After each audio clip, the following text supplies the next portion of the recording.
Hello! Today it is my absolute pleasure to welcome you to the Dynamic Dunescapes final conference. Over the last couple of years we've been working hard to restore over 7,000 hectares of coastal sand dune in England and Wales. We've been supported of course by the National Lottery Heritage Fund and the EU LIFE programme, and project partners have been Natural England, Plant Life, National Trust, Natural Resources Wales and the Wildlife Trusts.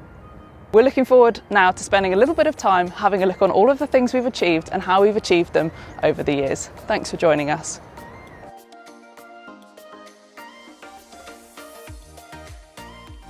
The project has rejuvenated 186 hectares of sand dune. Activities have included willow and gorse removal, turf stripping to create bare sand, mowing, litter removal and stump removal. At Oxwich, Sefton Coast and Braunton boroughs, the excavation of large notches to allow wind-blown sand to rejuvenate the system behind the four dunes has taken place.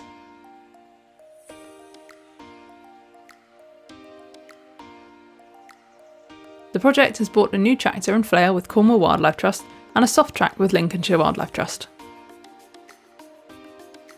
In Cornwall and Devon, the MOD and the British Army have even lent a mechanical hand. 50 hectares of associated wetland rejuvenation has taken place, including pond creation and slack pool restoration.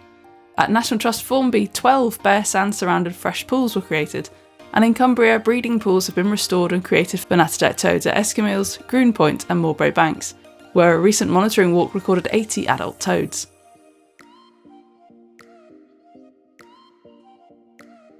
116 hectares of invasive species of flora have been removed across project sites, including clematis, sea buckthorn and Japanese rose.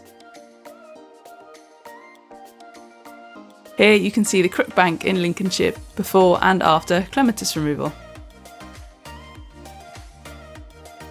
Invasive carp have also been removed from a freshwater lake in Dorset. 360 hectares of new grazing regime have also been introduced, featuring Exmoor ponies in Cornwall and several herds of cattle trialling no-fence GPS collar technology in Cumbria, Dorset and Lincolnshire. Over 11,000 metres of new fencing has been installed across sites to facilitate new grazing regimes, and over 350 metres of new fencing has been installed to improve visitor infrastructure. In communications, we conservatively estimate that the project comms have reached over 27 million people. The Dynamic Dunescapes website has had more than 128,000 page views from 50,000 visitors and has facilitated over 3,500 resource downloads. National and local social media profiles on Facebook, Twitter and Instagram now have over 13,000 followers, supported by a YouTube channel, sharing videos from around the project as well as public interest talks and student films. So we get lots of orchids in dune slacks, and this is a good example of early marsh orchid, which is a little bit pinker than northern marsh orchid. You can sort of tell that these little ears at the top of the flower are sort of more vertical than in the northern marsh orchid.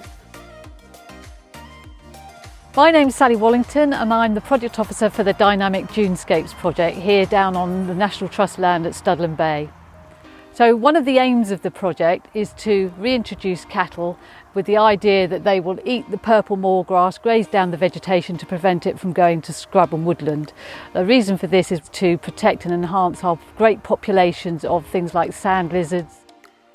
Nearly 40 press releases have been issued so far in English and Welsh, and the project is featured in over 120 print or online media articles, including in The Guardian, The Times, The Sunday Times, The Telegraph, Coast Magazine, Countryman Magazine, and a range of regional publications. 8 radio interviews have taken place, and we've been part of over 10 TV appearances, including in The Lakes with Simon Reeve, BBC Breakfast, Country File, Morning Live, and ITV News. Over 80 temporary signage posters have been created throughout the project, with 8 semi-permanent interpretation boards installed at SAC sites. The engagement team has also been a busy one, organising myriad public events for nearly 90,000 participants, from dance classes and photography workshops in the dunes to bio-blitzes, dog walking cafes, guided walks, litter picks, painting and drawing classes, online talks, craft activities and art exhibitions. Dune dens have been used over 250 times. 54 events have been held for older people living with dementia and their carers, 63 for dog walkers, and 150 held specifically for young people. Over 5,000 school pupils have been engaged with the project, as well as over 500 teachers, and 450 students have worked on the John Muir Award with us. The team have also worked on engaging other stakeholders, such as golf course managers and local community groups, and established volunteer groups to help improve the dunes, from helping with practical works and monitoring to checking the health of our grazing ponies. The engagement team have also been the face of the project, representing Dynamic Dunescapes in the media and presenting skills improvement resource videos and online talks. The Dynamic Dunescapes skills development activities have engaged a range of stakeholders. Starting with young people, there have been 600 participants in on-site learning and training sessions and over 4,700 young people in taster events. The project has offered 47 placement opportunities to students, and 59 student researchers have worked on projects like Ben Lamb in South Wales and Ashley Toomey in Cumbria. So I'm Ben Lamb. I'm currently a third year biology student, and last year I did my year in industry, helping manage and do some research on these sand dunes. It was a wonderful time, but that's where my Dunescapes bursary came in. Here we are at one of the places that I did a bit of research on. This is a newly regenerated dune slack. My name's Ashley Toomey. I'm doing a project funded by Dynamic Dunescapes on the effects of cattle grazing here at Moorbury and the impact that it has on the natterjack todd habitat. The project has also supported 3 apprentices, including Pip at Cornwall Wildlife Trust. Hi, I'm Pip. I work for Cornwall Wildlife Trust, and as part of the Dynamic Dunescapes project, we've set up Cornwall Dunes Recording Group, and we'd love you to come and be a part of it. Speaking of volunteering, 779 new volunteering opportunities have been created, involving 4,500 volunteers and amounting to over 6,200 days of volunteer activity. Video resources were created for volunteers and citizen scientists, detailing identifying dune habitats and how to undertake monitoring activities. Blowouts occur where there's already vegetation. So typically this might be in 4 dunes area, or it could be further back in the dune system, like here in some of the older vegetated dunes. Where these areas are low enough to meet the dune water table, freshwater pools form.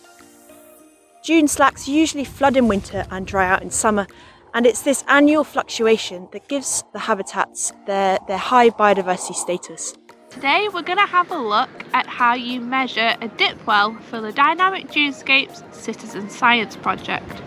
To be able to do this survey, you'll need a few things.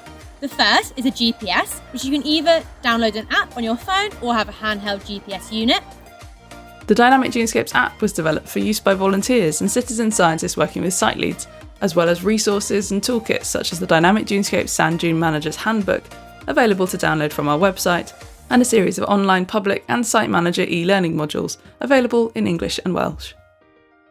A range of case studies for engagement and management practices are also being created and shared on the project website. Collaboration has also been a key aim of the project, both internally within our organisations, across the project partnership and beyond. Online monthly site lead meetings allow for presentations and knowledge sharing across the Dynamic Dunescapes sites. Once COVID regulations allowed travel, in-person site visits and workshops within the project have taken place, and we've hosted visitors from other projects, including Sands of Life from Wales and Life Dunas from Portugal. Finally, with Sands of Life and with Project Legacy in mind, Dynamic Dunescapes helped to establish World Sand Dune Day, an annual celebration of dunes that now takes place all around the world, facilitating collaboration with other UK nature organisations, dune restoration projects in places including Ireland and the Netherlands, as well as tourism boards and national parks as far as the United States. It's amazing to see just how much we've achieved in a few short years, and we'd like to say a massive thank you to everyone for all of their hard work across the project. We are leaving dunes more resilient than when we found them, and if you'd like to know how we did this and to find out more in our case studies, head to our website dynamicdunescapes.co.uk.